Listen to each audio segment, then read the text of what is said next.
વડોદરા જિલ્લાના સાવલી તાલુકાના અલિન્દ્રા ખાતે આવેલ જીઆઈડીસી પ્લોટ નંબર 29/3031માં આવેલ ટોરિસ્ટ ઇન્ડિયા પ્રાઇવેટ લિમિટેડ કંપનીમાં આજે વહેલી સવારે અચાનક આગ ફાટી નીકળતા વિસ્તારમાં ચકચારી મચી ગઈ હતી.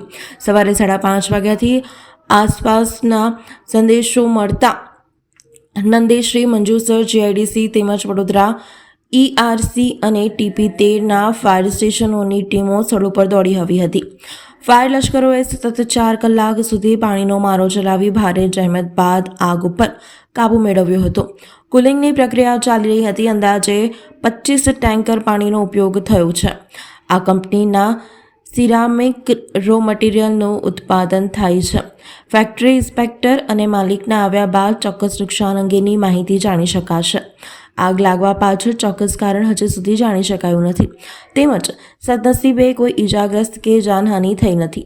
આગ ઉપર કાબૂ મેળવતા આસપાસના ઉદ્યોગો તેમજ અન્ય ગ્રામજનોએ હાશકારો અનુભવ્યો.